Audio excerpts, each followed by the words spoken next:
ዝተሰደደ መንእሰይ ትግራዋይ ናብ ዓዶ ክምለስ ኣብ ትግራይ ዝርከብ ህዝቢ ካብ ሻቅሎት ነፃ ክወፅእ ብሄራዊ ዕርቂ ክካየድ ሰላም ኣብ ልዕሊ ትግራይ ክነግስ እናተመነና ናብ ሎም ዕለት ዘዳልናዮም ዜናታት ክንሰግር ብፈለማ አርእስት ምክትል አቦ ወንበር ህወሓት አይታ አማኑኤል አሰፋ ተቆጥዑ ምክንያቱ እንታዩ ክነቅርበልኩም ኢና ጀነራል ታደሰ ወረደ ደብዳቤ ተቀቢሉ ትሕዝቶት ደብዳቤ ክነፍልጠኩም ኣብ ትግራይ ሰላማዊ ሰልፊ ክግበር ምንቅስቃስ ተጀሚሩ ዝርዝር ኣለና ሰራዊት ሱዳን ካብ ኢትዮጵያ ዝመፀት ድሮን ወቀዩ ሃገረ ሴኔጋል ዋንጫ አፍሪካ ተመንጥላ እዚ ውሳኔ ካፍ ንመላእ ዓለም ኣብ ስፖርት ዝነጥፉ ሚድያታት ይኹኑ ሰባት ዓቢ መዘራረባ አጀንዳ ኮይኑሎ ብዝርዝር ክነቅርበልኩም ሎሚ ናይ ሎምን ካልኦትን ዜናታት ሒዝና ቀሪብና ኣለና ላይክን ሰብስክራይብን ብምግባር ጀምሩ ናብ ፕሬዝዳንት ታደሰ ወረደ ደብዳቤ ተላኢኹም እቲ ደብዳቤ ብዛዕባ ማሕበረሰብ ትምህርቲ ትግራይ ሰላማዊ ሰልፊ ከካይዱ ፍቃድ ምሕታት ዝምልከት እዩ ገዳ በጀት መንግስቲ ኢትዮጵያ ኣብ ርእሲ ዘለው ሁሉል ፀገም መምራን ኣብ ዓብይ ቁልውላው እትዩ ኣብ ትግራይ ኣብያተ ትምህርቲ መሊሱ ናይ ምዕፃው ስጋት በምህላው ሰላማዊ ሰልፊ ተፀዊዕሎም ቢሮ ትምህርቲ ትግራይ ናብ ፕሬዝዳንት ጀነራል ታደሰ ወረደ ጽሐፎ ደብዳቤ ሰላማዊ ሰልፊ ክግበር ምሕታት ኣካል ኣብ ልዕሊ ፌደራል መንግስቲ ተጀሚሩ ዘሎ ጎስጓስ አይተ አማኑኤል አሰፋ ፕሬዝዳንት ትግራይ ጀነራል ብርሃነ ነጋሽ ወዲ ነጋሽ ዋና አዛዝ ሰራዊት ትግራይ በመዃን ተመዚዞም ክብል አማኻሪ ሚድያን ርክብ ህዝብን ጊዜያዊ ምምሕዳር ትግራይ ዝነበረ ጋዜጠኛ ዳዊት ከበደ ገሊጾም ተመልካቾች እንግዲህ ቀደም ብዬ እንደገለጽኩት በዛሬው ዕለት ህወሓት ጀነራል ታደሰ ወረደን ይተካል ያለችውን አዲስ ፕሬዝዳንት መመደቧን አሳውቃለች። እንግዲህ ከ22 ቀናት በኋላ ስልጣናቸውን በይፋ የሚጨርሱት ወይም ስልጣናቸው በይፋ የሚያበቃው የትግራይ ጊዜያዊ አስተዳደር ፕሬዝዳንት ሌተናል ጀነራል ታደሰ ወረደ የስልጣን ጊዜያቸው ሲያበቃ የሚተካቸው ፕሬዝዳንት በህወሓት ተመድቦ እየተጠባበቀ እንደሚገኝ ለህወሓት ጽሕፈት ቤት እጅግ ቅርብ የሆኑ አንድ የአውራምባ ታይምስ ምንጭ አረጋግጠውልናል። ህወሓት ለዚህ ኃላፊነት የመደበቻቸው ሹመኛ በአሁኑ ጊዜ የጊዜያዊ አስተዳደሩ ምክትል ፕሬዝዳንትና የህወሓት ምክትል ሊቀመንበር የሆኑት አቶ አማኑኤል አሰፋ መሆናቸውን የገለጹልን ምንጮች አቶ አማኑኤል እጩነታቸው በህወሓት ቀርቦ 9 አባላት ባሉት የካውንስል ስራ አስፈጻሚ ውስጥ በ8 ይሁንታ እንደተሰጣቸው አረጋግጠናል። አዲሱ ፕሬዝዳንት እጅግ የተገደበ ስልጣን እንደሚኖራቸው የጠቆሙ እነዚህ ምንጮች በዶክተር ደብረጽዮን ሰብሳቢነት የሚመራውና የተለያዩ ኮሚቴዎችን በስሩ ያቀፈው የካውንስሉ ስራ አስፈጻሚ ብዙዎችን ኃላፊነቶች ጠቅልሎ እንደሚይዝ በማውሳት ፕሬዝዳንቱ ከህዝብ መሰረታዊ አገልግሎቶች ጋር የተገናኙ የዕለት ተዕለት ተግባራትን ከማከናወን የዘለለ ይህ ነው የሚባል የመወሰን ሚና እንደማይኖራቸው አብራርተውልናል። በአንድ መንግስት ውስጥ እጅግ ወሳኝ የሚባሉ ፕሬዝዳንት ብዙሕ ከም ዘይኮነን በዶክተር ደብረጽዮን ዝምራሕ ኮሚቴ ከም ዝምራሕን ነዚ ድማ አይተ አማኑኤል አሰፋ እውን ቅቡል ከም ዝገበረን ዝገልጽ ዳዊት ከበደ ሓድሽ ፕሬዝዳንት አይተ አማኑኤል ምስ አብይ አሕመድ ውሽጣዊ ዝርብ ከም ዘካየደውን ይሕብር ዳዊት ኣብዚ ድማ ድፊኢት ወይዘሮ ፈትለወርቅ ገብረ እግዚአብሔር መንጀሪኖ ክህል ከም ዝኽእል ገሊጹ በአንድ መንግስት ውስጥ እጅግ ወሳኝ የሚባሉ እንደ ጸጥታ፣ ፖለቲካና ኢኮኖሚን የመሳሰሉ ክላስተሮችን ካውንስሉ ቀደም ብሎ በመደባቸው ኮሚቴዎች አማካኝነት እንደሚመሩ የገለጹልን እነዚህ ምንጮች የኮሚቴዎቹ አስተባባሪዎችም የስራ አፈጻጸም ሪፖርታቸውን የሚያቀርቡት ለካውንስሉ ሰብሳቢ ማለትም ለዶክተር ደብረጽዮን እንጂ ለሚመደቡት ፕሬዝዳንት አለመሆኑን አረጋግጠናል። አቶ አማኑኤልም በዚሁ ሐሳብ በዚሁ አገባብ ተስማምተው ኃላፊነቱን ለመረከብ መወሰናቸውን ያረጋገጡልን የጀነራል ታደሰ የስልጣን ዘመን ከማብቃቱ ከአንድ ወር በፊት ጀነራሉ መልቀቂያ እንዲያስገቡና አቶ አማኑኤል ቀደም ብለው ይህንኑ ስልጣን እንዲረከቡ ታስቦ ነበር ያሉ እነዚህ አውራምባ ታይምስ ምንጮች። ሆኖም ጀነራል ታደሰ ይህ አይነቱ ክብረ ነክ አካሄድ አቁሙ ብለው ዶክተር ደብረጽዮን በማስጠንቀቃቸው አቶ አማኑኤል እስከ መጋቢት 30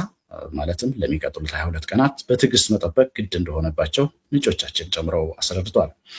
የፌዴራል መንግስት በዚህ አዲስ ምደባ የሚኖረው አቋም እንደሆነ እስካሁን በይፋ ባይታወቅም አቶ አማኑኤል አሰፋ በተገባደደው ሳምንት አጋማሽ አዲስ አበባ ባሉ ባለሀብቶች አማካኝነት ከጠቅላይ ሚኒስትሩ የቅርብ ሰዎች ጋር ምስጢራዊ ውይይት ማድረጋቸውን ለባለሀብቶቹ ቅርብ የሆኑ ምንጮች ለአውራምባ ታይምስ አረጋግጠዋል። አቶ አማኑኤል ይህንን ምስጢራዊ ግንኙነት ያደረጉት ከህወሓት ጓዶቻቸው ጋር ተመካክረው ይሁን አይሁን ግን የታወቀ ነገር የለም። ይህንኑ ጉዳይ እንዲያጣሩልን ከጠየቅናቸው የህወሓት ጽሕፈት ቤት ምንጮች አንዱ ምናልባትም የነ ወይዘሮ ፈትለወርቅ ግፊት ከዚህ ጀርባ ሊኖር እንደሚችል ግምታቸውን ገልጸውልናል። እቶም ውሳኔታት ጀነራል ታደሰ ኣብ ዘይተረኸበሉ ዕፁብ ዋዕላ ዝተወድኡ ምዃኖም እዩ ዝገልጽ። ለሌተናንት ጀነራል ታደሰ ቅርብ የሆነ አንድ ምንጭ ለአውራምባ ታይምስ እንዳረጋገጠው ጀነራሉ በካውንስል ስብሰባ ላይ ከተሳተፉ ረጅም ጊዜ እንደሆናቸው በማስታወስ የአቶ አማኑኤል ሹመትን ጨምሮ ሌሎች በርካታ ሰሞንኛ ውሳኔዎች የጸደቁት ጀነራል ታደሰ ባልተገኙበት በ8 የካውንስሉ አባላት መሆኑን አረጋግጠውልናል።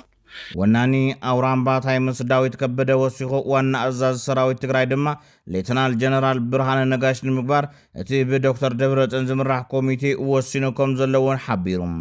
ኣብ አዛዝ ሰራዊት እውን ድጋፍ ከም ዘለዎ ተገሊጹ። ሶስተኛው ነጥብ ሌተናል ጀነራል ብርሃነ ነጋሽ ወይም ወድ መድህን የሚመለከት ነው። ሌተናል ጀነራል ብርሃነ ነጋሽ ወይም ደግሞ በተለምዶ ወድ መድህን በመባል የሚታወቁ አንጋፋ ታጋይ የትግራይ ሰራዊት ዋና አዛዥ እንዲሆኑ ቀደም ብለን የገለጽነው ካውንስል ስምምነት ላይ መድረሱን ሰምተናል። ከአጋፋ የህወሓት ታጋዮች መካከል አንዱ የሆኑትና ከህወሓት የተሻለ የጠራ ፕሮግራም ያለው የፖለቲካ ድርጅት የለም በሚል አወዛጋቢ ንግግራቸው ምክንያት ከአንድ ወር በፊት ከበድ ያለ ትችት ያስተናገዱት ጀነራል ብርሃነ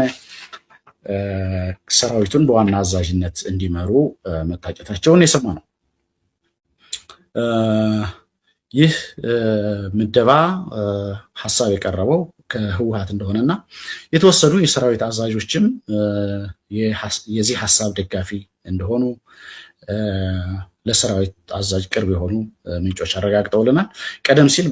ብርጋዴር ጀነራል ኃይለስላሴ ግርማይ ወይም ወድም በይታይ ይህንን ኃላፊነት እንዲይዙ ታስቦ የነበረ ቢሆንም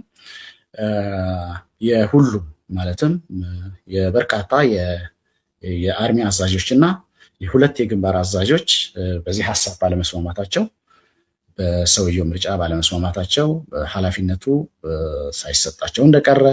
እና ከሳቸው ይልቅ ለሌተናል ጀነራል ብርሃነ ነጋሽ ወይም ለወድም በይታይ ቢሰጥ የተሻለ እንደሆነ ሐሳብ መቅረቡን ጠቁመውናል። ግን የመጨረሻ ውሳኔ ላይ አልተደረሰም። ኣብዚ ጉዳይ ምክትል ኣቦ ወንበር ህወሓትን ጊዜያዊ ምምሕዳርን ኣይተ ኣማኑኤል ኣሰፋ መልሲ ይብሎም። ኣይተ ኣማኑኤል ኣሰፋ ኣብ ፌስቡክ ገጹ ኣብ ዝሃቦ መልሲ ክቡር ሓው ዳዊት ከበደ እቲ ብዛዕባ ዘሕለፍካዮ ሓበሬታ ፍጹም ጌጋ እዩ ኢሉ ዝጅምር እቲ መልሲ እንትትቕጽል ድማ ከም እትፈልጦ ንዝኾነ ሰብ ዝምልከት ሓበሬታ ወይ እውን ዜና ንምስራሕ እቲ ሓቂ ካብቲ በዓል ዋና ሓቲትካ ምረግጋጽ ሕጋውን ሞያውን ግቡእ ከም ዝኾነ ንሓደ ምኩር ጋዜጠኛ ምዝኻር ዘድሊ ይመስለንን ብዝኾነ ሕዝቡን ዕላማት ዝተፈነወ ሓበሬታ ብዘየገድስ ብዛዕባ መደባ ሓላፍነት ኮነ ዝርብ ምሽዋ ዝምልከት ብዛዕባ ረኺበዮ ዝበልካዮ ሓበሬታ ጻዕዳ ሓሶት እዩ ክብል መሊሱሎ ኣይተ ኣማኑኤል ኣሰፋ። ወናኔ ደደቤት ሚድያ ሃይለ ኣረፋይና ድሊታት ጀነራል ታደሰ ብጋዜጠኛ ዳዊት ከበደ ኣቢሎም ይወፅሎ ኢሉ ኣብቲ ኮሚቴ ዘለዎ ጽልኢትን ኣብ ትግራይ ከይፍጠር ዝብሎ ሓደጋን ወዲ ወረደ ሓይልን ተተጠቂሙ ክስዕብ ከም ዝኽእል እዩ ዝገልጽ። ከም ጌታቸው ስቂለ ወፅየ ዝኸለልኩም ከይመስለኩም ሓደ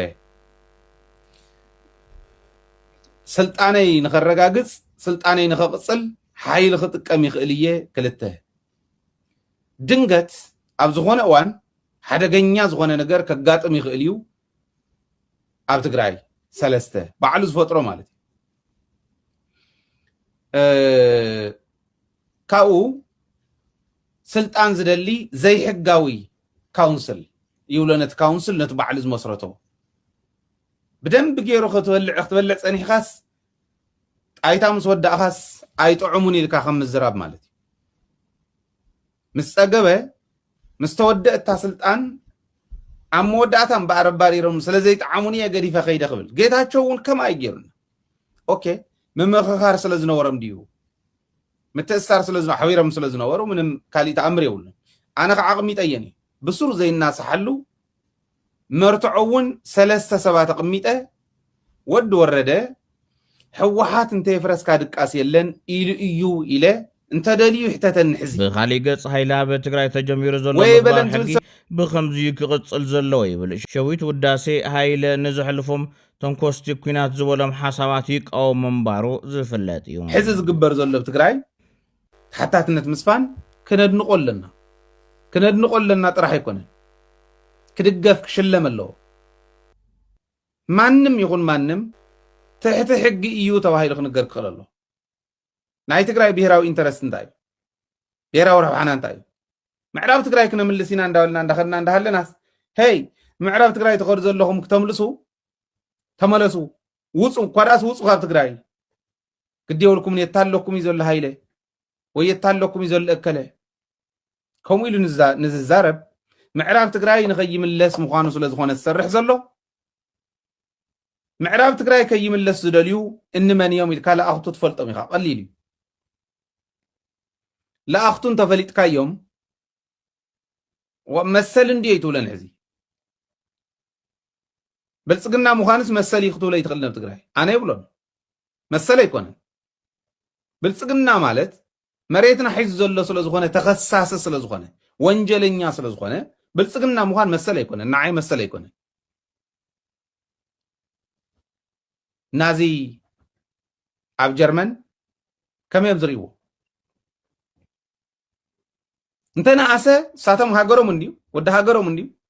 انتنا اسه نحنا غن يلنا نفت عدنا بالسلازلنا انتنا اسه خم هتلر نرايوم دناو አንዱ ያስቀመጥከው መነሻ እኔ የወልቃይት የራያ የሌሎች አካባቢዎች እንዳልከው በጥጥቱ ጊዜ አስተዳዳራዊ ህወሓት ይንቀሳቀስባቸው ነበር። ወልቃይት ለረጅም ጊዜ ወደ ከ10 ዓመት በላይ ወልቃይት ከ72 ዓመተ ምህረት ጀምሮ ወልቃይት እንቀሳቀስ ነበር። ያፓም ነበር ተዋግተን አስተዳደሩ በህወሓት ነበር። ከ74 ዓመተ ምህረት በኋላ ደግሞ ይሄ አስተዳደሩ በህወሓት ነው ማለት በትግራይ ክልል ነው ማለት ነው። ኖ ስለምንቀሳቀስ አስተዳደሩም ነበረ። ዲፋክቶ ማስተዳደር ነበር። ዲፋክቶ አስተዳደር ነበር።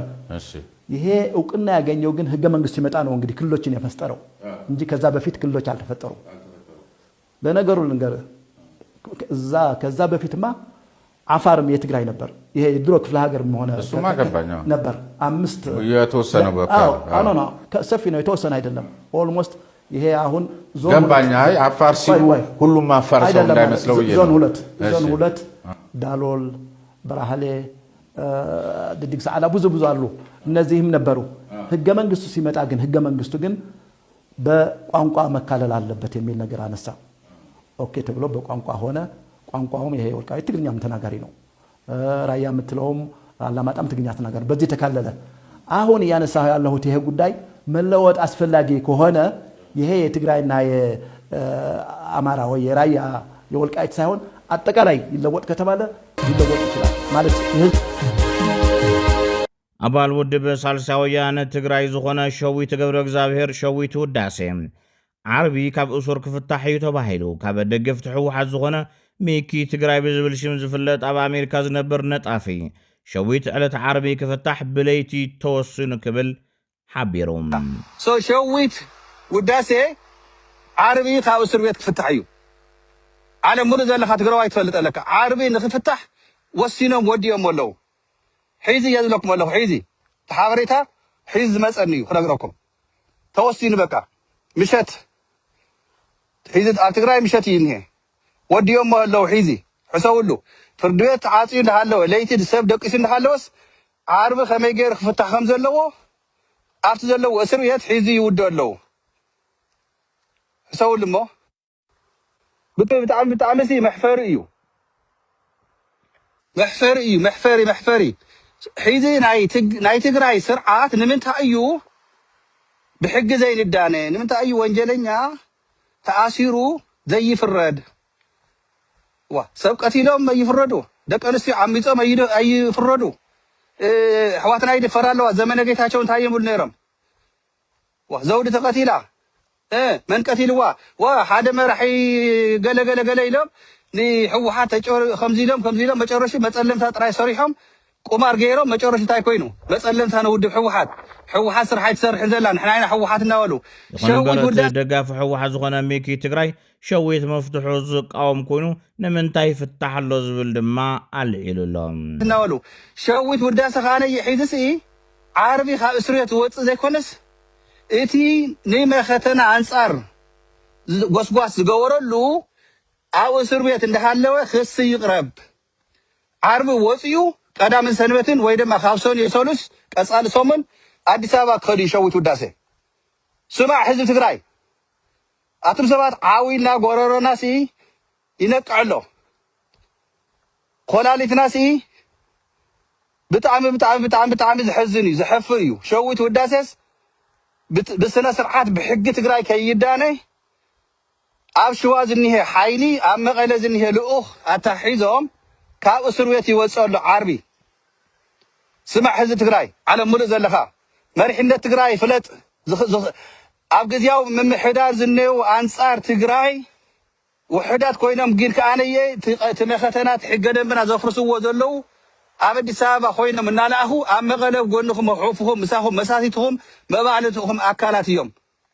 ስለዚ ስለምንታይ እዩ ሒዚ ሸዊት ውዳሴሲ ንምንታይ ዓርቢ ዝፍታሕ ዘሎ ምክንያቱ አዲስ አበባ ክኸይድ ከምቶም ሃገሩ ከምኒ ወደባቴ ከምኒ ወለጋ ከምኒ ጉዕሽ ገብረ ሒዙ ክለቁዎ እዮም ዓርቢ እንታይ በሎ ትብሉ ኢኹም ኣብ ሰሙን ውሽጢ አዲስ አበባ ክኸድ እዩ አይ ካሊእ እውን ነርናዮ ግን ሸላሊናዮ ዋጭዋጭ እንታይ ዋጭዋጭ ናይ እንታይ ዋጭዋጭ ቅርዲ ደቢል ካባ ኢድን እግርን ኣሲርካ ናብ ፍርዲ ቤት እስካብ ዝፍረድ ትሕዘሱ ኢልካ እቲ ካሊእ ክስታት ተቐርበሉባ ዝፈፀሞ ፖለቲከኛ ዮሃንስ ቧያለው ብሰንኪ ከቢድ ሕማም ሆስፒታል ኣትዩ ኣብ ልዕሊ መራሕቲ ትግራይን ህዝቢ ትግራይን ዝኻነ ጽልእ ዘለዎ ዝበሃለሉ ዮሃንስ ቧያለው ብሰንኪ ዘጋጠሞ ከቢድ ናይ ጥዕና ጸገም ሆስፒታል ከም ዝኣተወ ተገሊጹ ከም ጸብጻበ መሰረት ሚድያ ኣቶ ዮሃንስ ኣብ መንጎ ክሳዱን ኢዱን ዘሎ ናይ ነርቭ መስመር ብከቢድ ከም ዝተጎደ ሓኻይም ኣረጋጊጾም እቲ ዝበፅሐ ጉድኣት ህፁፁን እኹል ሕክምና እንተዘይተገይርሉ እቲ ፖለቲከኛ ኢዱ ንሓዋሩ ክስእን ከም ዝኽእል ሓኻይም መጠንቀቕታ ሂቦም ኣለዉ አቶ ዮሃንስ ቧያለው ቅድሚ ሕዚ ናይ ፓርቲ ብልጽግና ክልል ኣምሓራ ዋና ጸሓፊ ምክትል ፕሬዚደንት ክልል ኣምሓራ ከምኡውን ዋና ዳይሬክተር ኢንስቲትዩት ስልጠና ኣመራርሓ ኢትዮጵያ ኮይኑ ዘገልገለ ምዃኑ ይዝከር ድሕርቲ ኣብ ክልል ኣምሓራ ዝተወልዐ ኩናት ምስ ዕጥቃዊ ምንቅስቃስ ፋኖ ርክብ ኣለዎ ብዝብል ጥርጣረ ተታሒዙ ኣብ ቤት ማእሰርቲ ይርከብ ፖለቲከኛ ዮሃንስ ቧያለው ኣብ ኢዱ ዝበፅሖሞ ጉድኣት ስዒቡ ገለ ተጋሩ ዮሃንስ ቧያለው ብኢዱ ናይ ኢዱ ረኺቡ ዝብል ሓሳብ ኣካፊሎም ሰራዊት ሱዳን ካብ ኢትዮጵያ ዝመጸ ድሮን ኢሚራት ዓረባዊ ዲቑ ሓበራዊ ሓይልታት ሱዳን ንሓንቲ ካብ ኢትዮጵያ ትመጽእ ዝነበረት ናይ ዳዕመል ሰሪዕ ዝኾነት ሰብ ኣልቦ ነፋሪት ኣብ ከተማ አልኣባይድ ወቂዑ ኣውዲቑ ኣሎ ላዕለዋይ በዓል ስልጣን ኣሜሪካ ብገዛእ ፈቓዱ ካብ ስልጣን ወሪዱ ላዕለዋይ ሃገራዊ ፀረ ግብረ ሽበራ ሓላፊ ዝነበረ ጆሴፍ ኮይንት ኢራን ንሃገርና ህፁፅ ስጋኣት ኣይኮነትን እዚ ኩናት እዚ ብፀቕጢ ናይ እስራኤልን ኣብ ኣሜሪካ ዘለዎ ጎስጎስቲ ሎቢስትን ዘጀመርናዮ እዩ ክብል ገሊጹ ስለዚ ድማ ዮ ኣነ ብፍቓደይ ስልጣነይ ሓዲግ ኣለኹ ክብል ተዛሪቡ እስራኤል ክልተ ላዕለዎት በዓል ስልጣን ፀጥታ ኢራን ቀቲላ እስራኤል ምስ ኣሜሪካ ብምልፋን ኣብ ልዕሊ ኢራን ኩናት ካብ እትእውጅ ኣብ መበል 18 መዓልታ ንላዕለዋይ ሓላፊ ፀጥታ ዓሊ ላራንጂን ሓደ ጀነራልን ከም ዝቐተለ ተፍሊጣ ብወገን ኢራን ዛጊድ ነዚ ዘረጋግፅ ሓበሬታ ኣይተዋሃበን ፀኒሑ ነይሩ እዩ ይኹን እምበር ሕዚ ግን እዞም ክልተ ላዕለዎት ሓለፍቲ ሙማቶም ኢራን ኣሚን ኣላ ነስዒቡ ኢራን ኣብ ልዕሊ እስራኤል ብፍላይ ድማ ኣብ ቴል ኣቪቭን ከባቢውን ሰፊሕ ናይ ሚሳኤልን ድሮንን መጥቃዕቲ እናካየደት ትርከብ እዚ ከም ዝናሃሎ ላዕለዋይ በዓል ስልጣን ኣሜሪካ ድማ እስራኤል ኣትዩ ምስ ቤንያሚን ኔታንያሁ ዘትዩሎም እዚ ጉዕዞ ኔታንያሁ ከም ዘይሞተ ንምርግጋጽ ተባሂሉ ኣብ መወዳእታ ሴኔጋል ዋንጫ ኣፍሪካ ተመንጢላ ካፍ ኣዘራራብ ውሳነ ኣሕሊፉሎም ቤት ፍርዲ ቅሬታ ሰማዒ ካፍ ንዓወተ ሴኔጋል ኣብ ዋንጫ ኣፍሪካ ሰሪዝዎም ኮንፌዴሬሽን ኩዕሶ እግሪ ኣፍሪካ ካፍ ብዘመሓላለፎ ዘደንፅ ውሳነ ብ2025 ኣቆፃፅራ ፈረንጂ ሞሮኮ ኣብ ዘሰናድእቶ ዋንጫ ኣፍሪካ ሰኔጋል ኣብ ናይ መወዳእታ ፀዋታ ረኺባቶ ዝነበረት ዓወት ክስረዝ ወሲኑ እቲ ቦርድ ነዚ ውሳነ ዘመሓላለፈ መምርሕቲ ውድድር ዓንቀጽ 84 መሰረት ብምግባር ኮይኑ ሃገራዊት ጋንታ ሰኔጋል ነቲ ናይ መወዳእታ ፀዋታ ብገዛእ ፍቓዳ ኣቋሪፃ ወፂያ እያ ብምባል እቲ ውፅኢት ንሞሮኮ ተዋሂቡሎም ኣብ መዛዝም ደቃይቕ እቲ ስሩዕ ግዜ ፀዋታ ዳኛ ንሞሮኮ ናይ ፍጹም ቅላዕ ማለት እውን ፔናልቲ ብምሃቡ ተፃወቲ ሰኔጋል ፍጹም ግቡእ ኣይኮነን ኣድላዊ ውሳነ ብምባል ተቃውሞኦም ኣስሚዖም ነይሮም እዮም ተቃውሞኦም ንምግላጽ ድማ ካብ ሜዳ ወፂኦም ንልዕሊ 10 ደቃይቕ ተመሊሶም ክፃወቱ ፈቃደኛ ብዘይምዃኖም ድማ እቲ ፀዋታ ክቋረፅ ምኽንያት ኮይኑ እዮም ነሲዑ ድማ ሰኔጋል መጀመርታ ኣብ ሜዳ ረኺባቶ ዝነበረት ውፅኢት ሙሉእ ብምሉእ ተሰሪዙሎም እቲ ፀዋታ ብመሰረት ሕጊ ካፍ 3-0 ብዝኾነ ውፅኢት ንሃገራዊት ጋንታ ሞሮኮ ክምዝገብ ተወሲኑሎም ሞሮኮ ድማ ተዓዋቲት ዋንጫ ኣፍሪካ 2025 ምዃና ካፍ ኣፍሊጡ እዚ ውሳነ እዚ ኣብ ስፖርት ዓለም